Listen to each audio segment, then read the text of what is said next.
वीर सत्येंद्र दहिया जी, उनकी टीम, दिलावर जी road safety से, जो ट्रैफिक इंस्पेक्टर हमारे झज्जर जिले के, वो भी विशेष तौर पर आए जिन्होंने दुर्घटनाओं में किस प्रकार हमें कमी लाए उस बारे में बताया।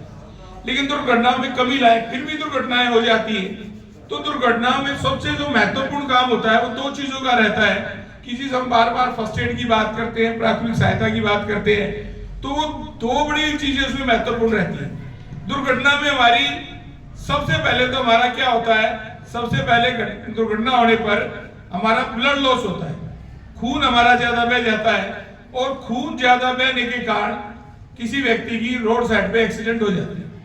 रोड साइड एक्सीडेंट में आपको मैं वो टेक्निक बताऊंगा कि जिससे आप खून बहने पर, बेहोशी होने पर भी आप उसकी जान को बचा सकते हैं। बहुत से साथी क्या होते हैं कि रोड पे ज्यादा खून बहने से उसकी मौत हो जाती है। दूसरा, ब्लड के साथ साथ होता है कृत्रिम श्वास देना।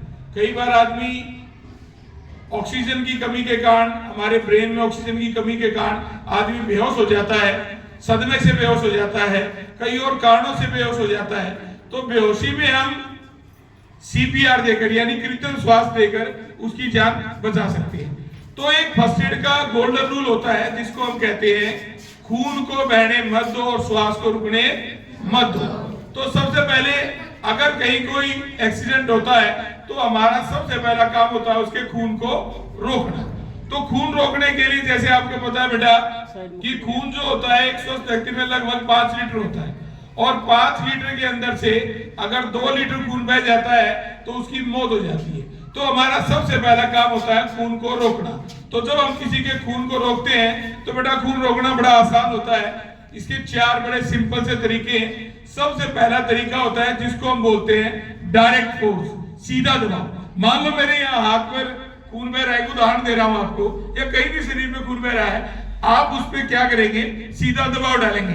आपके पास कोई रुमाल है, कपड़ा है, मान लो मेरे पास ही रुमाल है, मैंने रुमाल को ले लिया, या वहां पर कोई कपड़ा पड़ा है उसको लेके आप यहाँ पर जोर से बांध दो। इसको हम बोलते हैं डायरेक्ट फोर्स। जहां पर खून बह रहा है वहां पर मान लो आपने एक कपड़ा बांध दिया और कपड़ा बांधने के बाद खून नहीं रुका, तो आप क्या करेंगे, उसके ऊपर एक कपड़ा और बांध देंगे, आप सेकंड लेयर दे देंगे उसके ऊपर।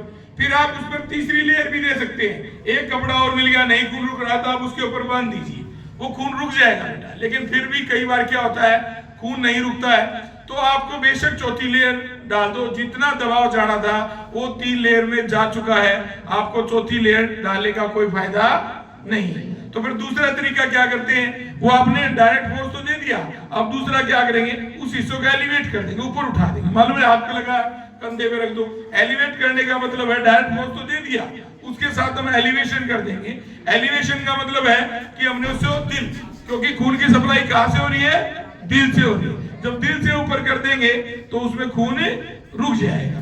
तीसरा तरीका होता है फिर भी खून ना रुके तो हम उसको कहते हैं डायरेक्ट फोर्स तो दिया हुआ ही हमने, उसको हम क्या करना है, टूर्निकोट कर दें, बांधे। जहां खून बह रहा है तो जोड़ या एक जोड़ पे बांधे, इधर हो रहा है तो यहाँ बांधे, जहां जोड़े, लेकिन एक जोड़ को छोड़ के कहां पर नहीं बांध सकते, हम गर्दन पर नहीं बांध सकते। कभी ऐसा मत कर देना किसी के सिर पे लगी है, ऊपर आपने डायरेक्ट फोर्स दे दिया और बोला जी वैसे तो रुक नहीं रहा, अब एलिवेट कहां करेंगे, सिर को तो एलिवेट ही है, ये ऊपर ही है, और उठा के कभी गर्दन पे बांध दो तो वो परमानेंट चला जाएगा। तो आपको वहां नहीं बांधना है। और चौथा तरीका होता है बेटा, जो खासकर गर्मियों में होता है, तो सर्दियों में दबाव से रुक जाता है, गर्मियों में क्योंकि हमारा बॉडी का टेम्परेचर ज्यादा होता है, तो उसको हम क्लोट करने के लिए क्या करेंगे, डायरेक्ट फोर्स तो दिया हुआ है, उसके ऊपर हम ठंडा पानी या बर्फ भी रख सकते हैं। अगर ये हम 4 तरीके अपनाएं तो हम आसानी से किसी के ब्लड को रोक सकते हैं। अब आता है उसके बाद, ये तो था कोई व्यक्ति को खून बह रहा है, हमने खून को रोक दिया।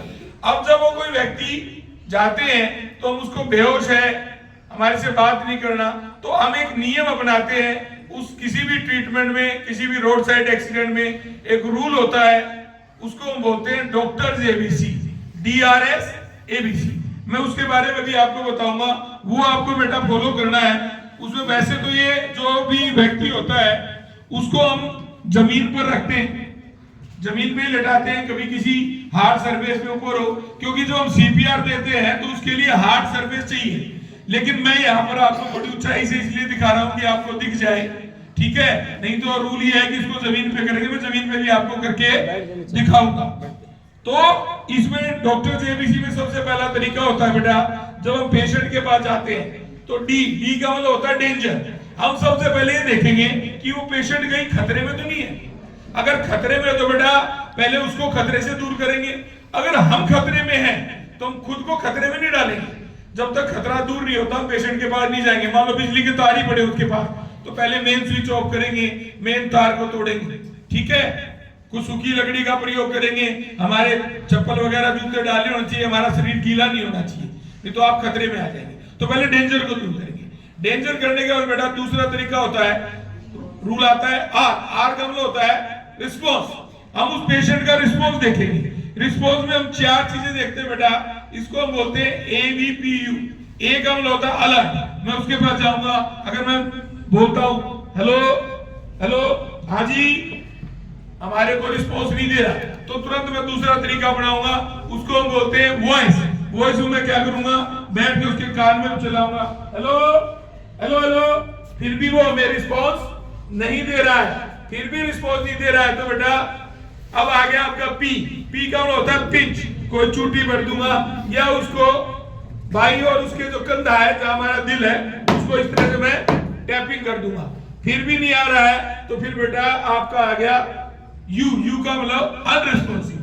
अब हमारी समस्या बढ़ गई है तो हमें तुरंत अगले नियम पे आना है, वो है एस का मतलब होता है बेटा सीक फॉर हेल्प। मदद के लिए चिल्लाएंगे, बुलाएंगे हेल्प हेल्प, सामने को दिखाई देता है। नहीं तो आपके पास आजकल क्या होता है कि आपके पास मोबाइल है, मोबाइल